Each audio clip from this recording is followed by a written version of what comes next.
Hello everyone, আসসালামু আলাইকুম। তোমরা সবাই কেমন আছো? আশা করছি সবাই ভালো আছে। আমার ছোটোখাটো একটা ভিডিওতে তোমাদের সবাইকে অনেক অনেক ওয়েলকাম এবং ভালোবাসা। আজকে সন্ধ্যাবেলা আমি বেরিয়ে পড়ছিলাম একটু শপিং করতে। শপিং করি আর না করি দেখা তো চাই, মানে বাজারের দিকে গেলে একটু তো জামা কাপড়ের দিকে একটু নজর পড়ে, মেয়ে মানে এটা তো পড়বেই।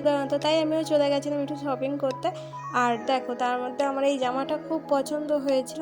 খুবই ভালো লাগার কারণ হচ্ছে জামাটা ছিল পার্পল কালার, সেই জন্য আমার খুব পছন্দ হয়েছিল। জামাটার প্রাইসও অনেক ছিল, জানি না এতটা প্রাইস কিনা, তাও মনে হচ্ছিল যে অনেক বলে ফেলছিল। আর তার জন্য আমি মেপেও দেখছিলাম, জামাটা শিওরই হয়েছিলাম যে নেব। কিন্তু দেখো, যখন জামাটার সঙ্গে আমি হিল পরবো তখন কিন্তু জামাটা অনেকটা উপরে উঠে আসবে, সেই জন্য ভালো লাগবে না। পুরো চাইছিলাম যে জুতো পরলেও যেন নেত্রে যায়, জামাটা অনেকটা নিচে পর্যন্ত থাকে।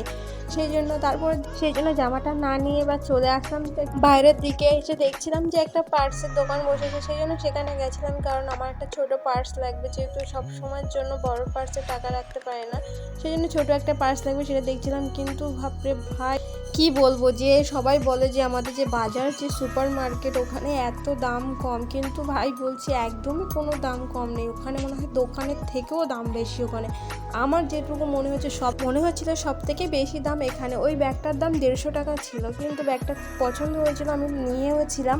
তারপরে চলে এসেছিলাম ফুচকা খেতে। সন্ধ্যাবেলা ফুচকা না খেলে হয়, যেহেতু বাজারে গেছি একটু ফুচকা তো খেতেই হবে। তারপর আমি আমার ভাই দুজনে মিলে ফুচকা খেয়ে নিলাম। তারপর একটু চলে আসলাম আইসক্রিম খেতে। খাওয়ার জন্য বলছিলাম, যেহেতু ভাই দিয়েছিল সেই জন্য খাচ্ছিলাম ফ্রি। তারপর আমি আর আমার ভাই আইসক্রিম খেয়ে নিলাম। আর কি করব, তারপর মনের দুঃখে বাড়ির দিকে যাওয়ার জন্য চেষ্টা করছিলাম। তারপর ভাইকে বললাম, চলো আর কোথাও যদি যাওয়ার থাকে তাহলে ঘুরে আসি।